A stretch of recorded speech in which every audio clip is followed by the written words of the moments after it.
So in the last video, I talked about the reduction of an acid chloride using a hydride reagent, either sodium borohydride or lithium aluminum hydride. And in that case, we got the same product. But let's compare sodium borohydride and lithium aluminum hydride for the other carboxylic acid derivatives that we've talked about. So just as a review, we will include, or for completeness I should say, we're going to include the acid chloride. Now in this case, we can add either sodium borohydride or lithium aluminum hydride as part of step 1.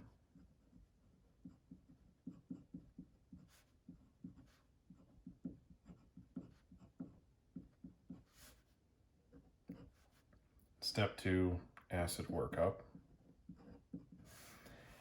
And in either case, we will get the alcohol. Same reaction. Same thing for acid anhydrides. Well, there's a slight difference, I should say. So with the sodium borohydride, when we start with an acid anhydride, we'll get a couple of different products. So assuming this is an asymmetrical anhydride, and we add the sodium borohydride and followed up with an acid workup step, we will get an alcohol from this side, or from this side. There's really nothing saying that it has to be one side or the other. So we're going to get an alcohol. And the leaving group here is a carboxylic acid.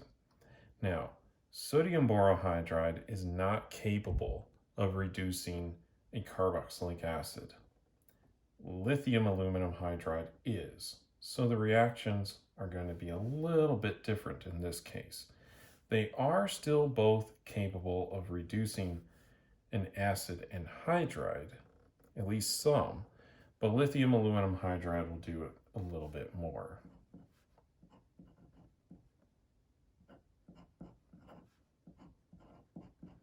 So we'll get these products, but since there's nothing telling it to, have this part be the leaving group and this part be the alcohol that we form, we'll also get this.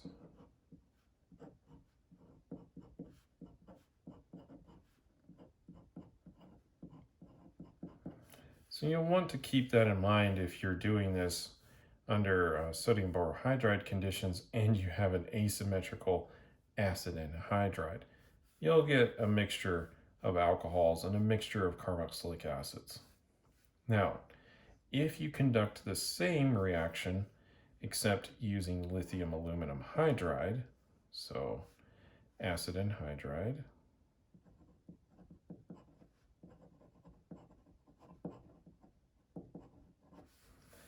lithium aluminum hydride is capable of reducing the intermediate carboxylic acids. So in this case, starting from the same acid anhydride, you would get 2 alcohols.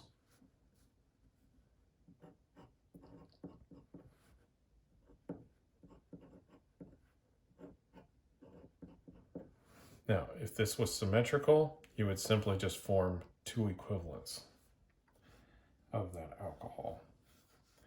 Next on the consideration, and a little bit lower on the reactivity scale, are esters.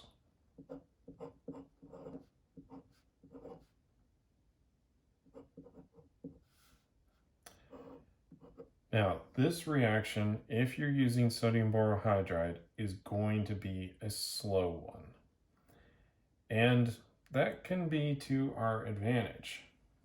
If we have other groups like an acid chloride or an acid anhydride, and we wish to reduce those, while we also have esters on the molecule, and we don't want to reduce those, then we can use sodium borohydride, and we will preferentially reduce the more reactive groups, while as long as we limit the reaction time, we would leave these alone. But in either case, the products for this will be an alcohol here plus another alcohol. But notice this one has the carbonyl carbon right there on it. This one does not have any additional carbon. It's just the carbon group attached directly to the oxygen. So just watch out for that. Of course, lithium aluminum hydride does exactly the same thing, only much faster.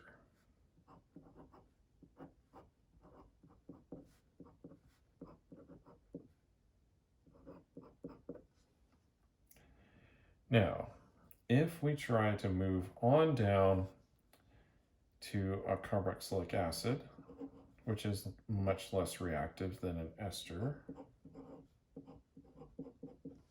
then if we're using sodium borohydride, we're going to get no reaction. However, if we use lithium aluminum hydride, we would make the corresponding alcohol. And again, keep in mind that we have that carbonyl carbon, that acyl carbon right there.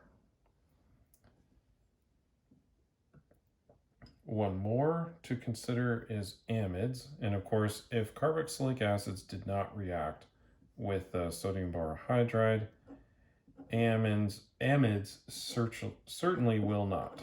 Right? It's less reactive. So again, no reaction for sodium borohydride. However, lithium aluminum hydride, we will get this amine. Now, in this case, we could have carbon substitution on the nitrogen, and of course that carbon substitution would remain in the product molecule. Really, the only thing we've done in this case is remove the carbonyl carbon. Now, you might look at the sodium borohydride and say, it's less reactive, so I might prefer lithium aluminum hydride. And in cases where I need it, that is a good idea. However, having lower reactivity can often be an advantage. It allows us to select which groups we want to reduce rather than reacting every group.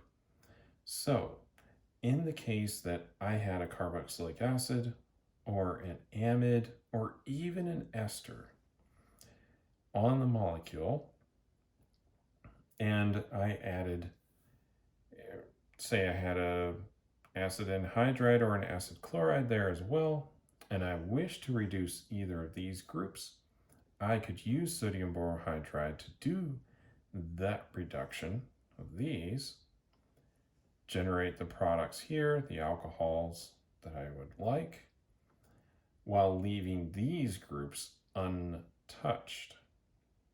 They would be alone, and I would not have had to protect them.